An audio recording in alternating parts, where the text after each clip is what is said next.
नमस्कारम everyone, सभी का स्वागत है चैनल में। एक लड़के का मैंने अभी मैसेज पढ़ा था। वो मैसेज लिख रहा था कि मैंने यूट्यूब पर किसी को सूर्य क्रिया करते हुए देखा और उसी को देखकर मैं सूर्य क्रिया कर रहा हूँ।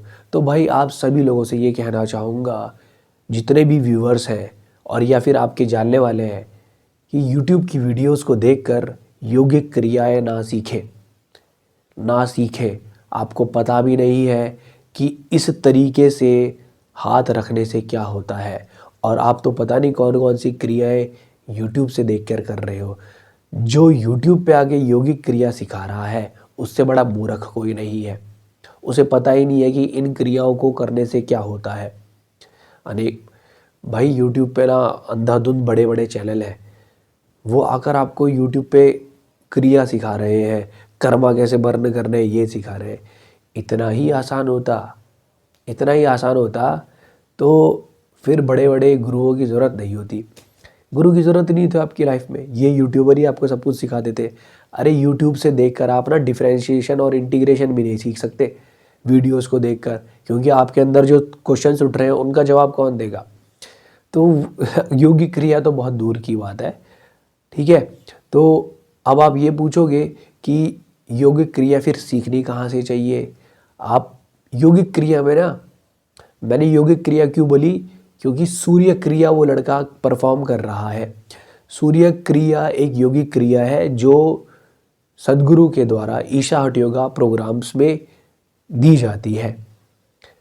और योगिक क्रिया, ये वाली जो क्रिया है सूर्य क्रिया, शायद कोई बड़े बड़े योगी क्लोज ग्रुप में देते होंगे, बट ईशा हठ योगा प्रैक्टिसेस में सूर्य क्रिया को सिखाया जाता है।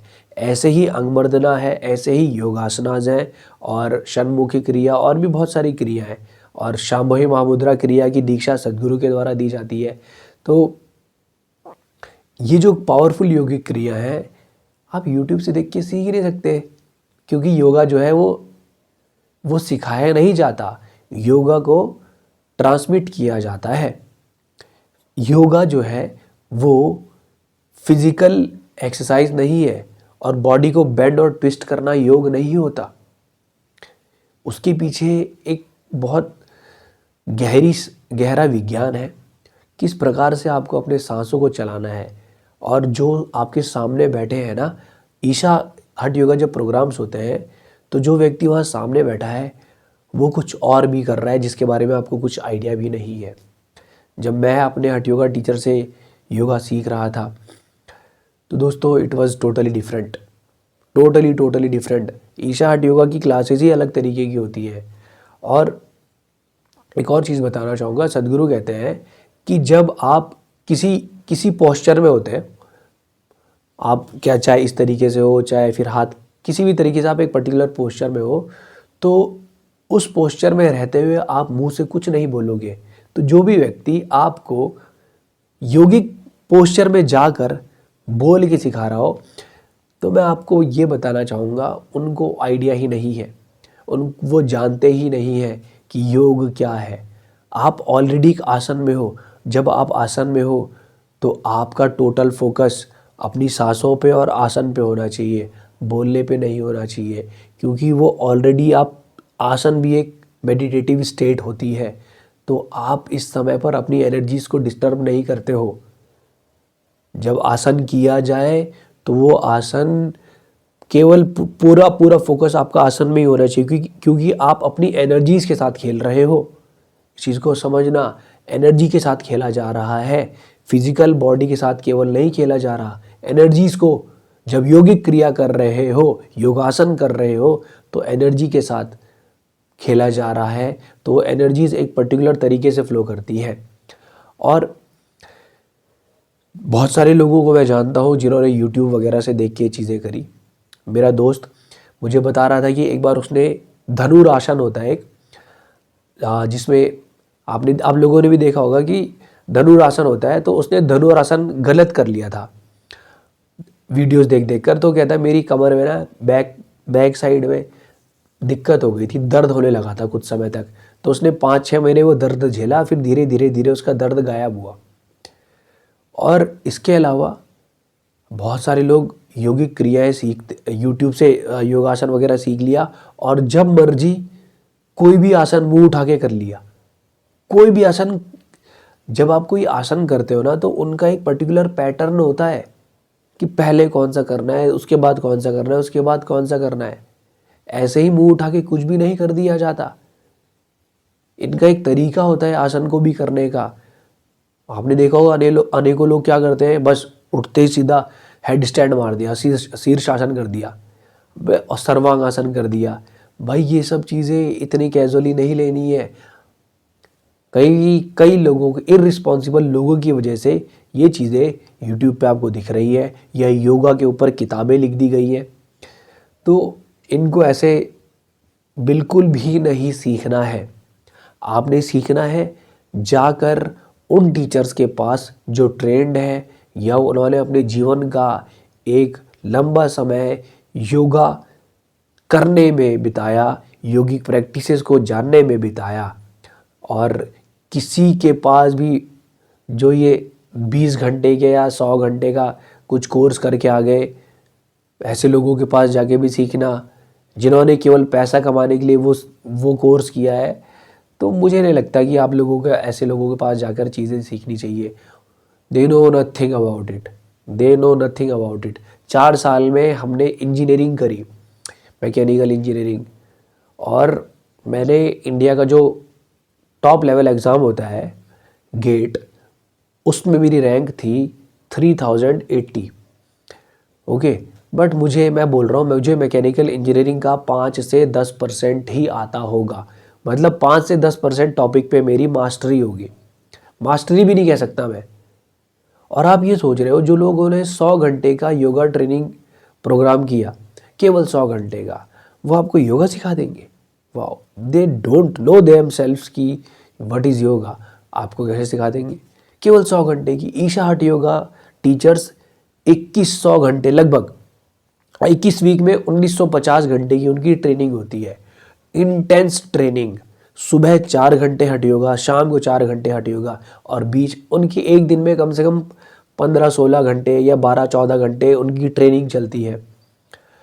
और वैसे तो मैंने सुना है कि ये प्रोग्राम 2 साल का होना चाहिए था, टीचर ट्रेनिंग प्रोग्राम, बट लोग 2 साल इन्वेस्ट नहीं करेंगे, इसलिए 6 महीने का या 5 महीने का किया गया है प्रोग्राम।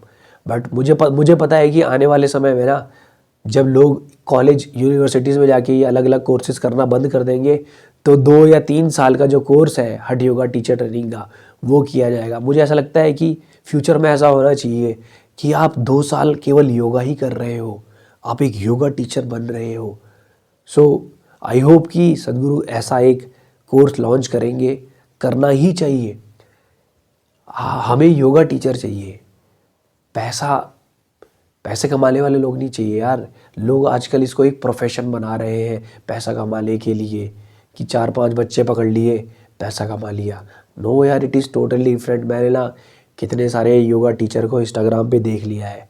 अबे वो आसन ढंग से नहीं कर रहे हैं, उनके हाथ कैसे जाने चाहिए, हाथों की उंगलियां कैसी होनी चाहिए, they really are not doing it right. तो आपको कैसे सिखा देंगे यार वो? और ये मत समझना जो रील अच्छी बनाते हैं उन्हें योगा आता है। If I watch their reel, उनको योगा करते हुए देखा जाए तो हम हज़ारों में मिस्टेक निकाल सकते हैं। मतलब काफ़ी सारी, हज़ारों तो नहीं, मतलब वी कैन सी कि वो बहुत सारी मिस्टेक कर रहे हैं। और आज की डेट में ना आपको वीडियो एडिटिंग बड़े अच्छे लेवल की दिख जाती है। तो किसी का अगर कोई पैर ऐसे करके उस पर सर रख रहा है, फिर उसमें ना वो लाइन दिखा रहे हैं कुछ इस तरीके से बना के, आपको लगेगा वाह यार क्या दिखा रहे हैं। अबे ये सब चीज़ें जो है ये बहुत आसानी से करी जा सकती है किसी भी सॉफ्टवेयर से। तो इन सब चीज़ों को देख के फैसिनेट नहीं होना है, बिल्कुल भी फैसिनेट नहीं होना है। और पहले आप ये देखो कि आपको सिखा कौन रहा है। अभी एक और टीचर ट्रेनिंग प्रोग्राम के बारे में इंस्टाग्राम पे मैं ऐड देख रहा था, वो उनका नाम मैं नाम भूल गया, लेकिन वो 700 या 800 घंटे का टीचर ट्रेनिंग प्रोग्राम है, 6 महीने का है लगभग वो। तो मुझे लगता है कि वहाँ पर जब आप 6 महीने एक जगह पर बिता कर आओगे ना, तो कुछ ऑथेंटिक चीज़ें सीख कर ज़रूर आओगे। तो वहाँ पर भी कुछ चीज़ें ऑथेंटिक सिखाई जा रही होंगी। बट ये जो 100-200 घंटे वाला है, आई डोंट थिंक कि एकदम, क्योंकि मैंने देखा है ना। और हाँ, अगर कोई योगा टीचर आपको बेंडिंग करवाने के लिए आपकी बॉडी को टच कर रहा है या कुछ इस तरीके से करा जा रहा है, तो ये भी गलत है, उनको योगा का नॉलेज नहीं है। आप जब योगिक पोस्चर कर रहे हो तो कोई भी आपको टच नहीं करेगा, करना ही नहीं है। आपकी एनर्जीज का जो रोल है वो फिर बदल जाएगा। और आपको कैसे पता चलेगा कि योगिक जो प्रैक्टिसेस होती हैं वो आपकी अवेयरनेस को इंक्रीज करने के लिए होती है। आपको टच करके बेंड नहीं करवाया जाता। जब आप हठ योगा की प्रैक्टिसेस सीखते हो एक ईशा हठ योगा टीचर के द्वारा, तो वो आपको कभी टच नहीं करेंगे। आपका करेक्शन सेशन जब होगा तो वो आपके बगल में बैठेंगे, आपको देखेंगे और आपको बताएंगे कि आप क्या गलती कर रहे हो। आपका हाथ से टच नहीं कराएंगे, आपके दिमाग में बिठाएंगे कि आप क्या गलती कर रहे हो, ताकि जब आप अगली बार करो तो आपके माइंड में रहे कि हाँ भाई मैं ये गलती कर रहा था लेकिन अब से नहीं करूँगा। अवेयरनेस को बढ़ाने के लिए ही योगिक क्रिया होती है। तो जो भी आपको ऐसे हाथ से टच करवा के दिखा रहा है, और मैंने देखा है यार बहुत सारे लोगों की एडवर्टीजमेंट कि बेंडिंग चल रही है और वो टीचर जो है बेंड करके दिखा रहा है। भाई yoga is not about bending and twisting, gymnasium नहीं है ये। और आपने कोई ओलंपिक में नहीं जाना है कि जिम्नास्टिक कर रहे हो। जिम्नास्टिक और योगा में बहुत डिफरेंस है, बहुत ज़्यादा डिफरेंस है, ज़मीन आसमान का। योगा ट्विस्टिंग और बेंडिंग की मदद से आपकी अवेयरनेस को राइज करना है एक पर्टिकुलर तरीके से। तो जिन्होंने अपनी ज़िंदगी का एक सिग्निफिकेंट अमाउंट ऑफ टाइम दिया हो योगा करने में, वही आपको सिखा सकते हैं। सिखाया भी नहीं जाता, ये ट्रांसमिट किया जाता है। आप ईशा हठ योगा टीचर की क्लास जाके अटेंड करना। तो जितने भी लोग हैं, ये जितने भी आप लोग हो जो आप यूट्यूब से वीडियोस देखकर योगा की क्रियाएं सीखना चाहते हो, मैं आप सभी लोगों से रिक्वेस्ट करना चाहता हूँ कि ये गलत चीज़ अपने दिमाग से निकाल के फेंक दो। अब आप ये कह सकते हो कि सद्गुरु भी यूट्यूब पर कुछ क्रियाएं देते हैं, कुछ क्रियाएं देते हैं जो बहुत ही बेसिक लेवल की है, वो आप कर सकते हो। जैसे उप योगा है, उप योगा आप कर सकते हो। उप योगा जब आप उप योगा की आप वीडियोस देखोगे तो आप सद्गुरु के द्वारा जो ईशा फाउंडेशन के द्वारा वीडियोस हैं उनको देखना और किसी और की बनाई हुई वीडियोस देख लेना, आपको दोनों में अंतर नज़र आ जाएगा। बिल्कुल बहुत ज़मीन आसमान का अंतर नज़र आ जाएगा। जब आप ईशा के द्वारा सिखाई जाने वाली प्रैक्टिस को देखोगे तो उसमें ना वो आपको पहले प्रैक्टिस करना सिखाएंगे, उसके बाद आप कौन कौन सी गलतियां कर सकते हो वो आपको बताएंगे। फिर वो प्रैक्टिस में अगर आपको किसी में झुकने में दिक्कत है या कुछ भी परेशानियां हैं, कौन कौन सी परेशानी आपको आ सकती है वो भी बताएंगे, और उस परेशानी को किस तरीके से रिजॉल्व करना है, सही ठीक करना है, वो भी आपको बताएंगे। तो जब आप उप योगा की वीडियोस देखोगे यूट्यूब पर तो उनको अच्छे से देखना और इंस्ट्रक्शंस को याद कर लेना। इंस्ट्रक्शन जब आप याद कर लोगे, अच्छे से अपने अंदर बिठा लोगे, तो आप देखना कि आप धीरे धीरे धीरे धीरे जो प्रैक्टिस है उसमें परफेक्शन आने लगेगी। इंस्ट्रक्शन का बहुत बड़ा रोल होता है, इंस्ट्रक्शन आपको अपने अंदर बिठा लेने हैं। तो जो प्रैक्टिसेस ईशा के द्वारा यूट्यूब पे दी जा रही हैं वो बहुत बेसिक प्रैक्टिसेस हैं, इसीलिए उसका नाम उप योगा है। तो इंस्ट्रक्शंस को बहुत अच्छे से सुनना, आपको फ़ायदा मिलेगा। और मैं ये भी नहीं कह रहा हूँ, आप इस चीज़ को भी मत समझना कि जो बाकी लोग सिखा रहे हैं उससे आपको फ़ायदा नहीं मिलेगा, बिल्कुल मिलेगा। एक लड़की है जो बाबा रामदेव को फॉलो करती थी पहले, और उसने कपालभाति करना स्टार्ट किया। सद्गुरु बोलते हैं कि कपालभाति ना बहुत ज़्यादा पावरफुल है, बहुत ही ज़्यादा, और ये ईशा योगा सेंटर में शक्ति चलन क्रिया के समय पे सिखाई जाती है। अब मैंने सीख ली है, मैंने कपालभाति वगैरह मुझे सब आ गया है, लेकिन मैं आपको सिखा दूँ एक वीडियो में आके तो मुझसे बड़ा बेवकूफ़ कोई नहीं होगा। तो वो जो लड़की है उसने कपालभाति करनी स्टार्ट करी और अनुलोम विलोम भी वो करती थी। तो धीरे धीरे धीरे करके उसने कपालभाति के नंबर इंक्रीज़ करे और वो 3000 तक ले गई। कपालभाति जो है 3000 करने लगी वो। और क्योंकि जब आप इस तरीके की प्रैक्टिसेस करते हो ना तो आपको आपकी बॉडी में कुछ ब्लिसफुलनेस भी फील होने लगती है। तो उस ब्लिसफुलनेस को इंक्रीज़ करने के लिए उसने कपालभाति का नंबर स्टार्ट कर दिया। सॉरी इंक्रीज कर दिया और बढ़ाने लग गई। एक समय के बाद वो डिप्रेसिव स्टेट में चली गई, डिप्रेसिव स्टेट्स में चली गई। सो वो तो, और ये अच्छी बात हुई कि केवल डिप्रेसिव स्टेट में गई। अगर एनर्जीज किसी और तरीके से प्ले आउट करती तो क्या पता कुछ और ही हो जाता, कुछ और ही हो जाता। फिर वो डिप्रेसिव स्टेट में चली गई थी। उसके बाद उसे कहीं से सद्गुरु मिले और उसने शांभवी महामुद्रा में दीक्षा ली। शांभवी महामुद्रा में दीक्षा लेने के बाद वो धीरे धीरे धीरे इन सब चीज़ों से बहुत आसानी से बाहर निकल गई। मैं आपको ये बताना चाह रहा हूँ कि बहुत सारे लोग इररिस्पॉन्सिबली चीज़ें आकर यूट्यूब पे बता रहे हैं, उनको खुद भी नहीं पता कि जो वो बोल रहे हैं उसके क्या इफ़ेक्ट होंगे। और अगर आपने भी कोई क्रिया सीखी है तो किसी और को सिखाने की गलती मत कर देना, क्योंकि ये छोटी मोटी चीज़ें नहीं हैं। इससे आप ना एक बहुत बड़ा अपकर्मा अपने लिए क्रिएट कर दोगे, जिसकी वजह से आप फंसे रह जाओगे। गलत चीज़ नहीं करनी चाहिए किसी के साथ भी, इस चीज़ को समझना। अगर आपको नहीं आता तो सीधा मना करो। हमारी क्षमता नहीं है कि हम किसी और को सिखा दें।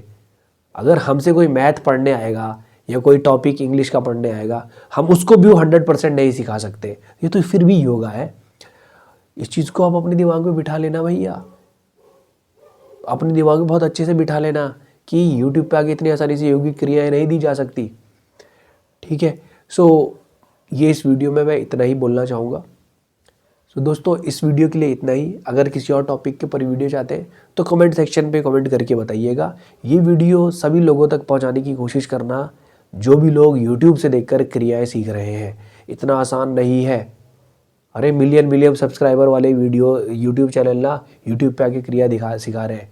ओ भाई, इतना आसान नहीं है, बिल्कुल भी नहीं है। और आप उनकी बातों को सुन के फैसिनेट मत हो जाना कि शक्तिपात होता है या आपके कर्मा आप बर्न कर दोगे, ऐसा हो जाएगा वैसा हो जाएगा। ऐसा कुछ नहीं होता।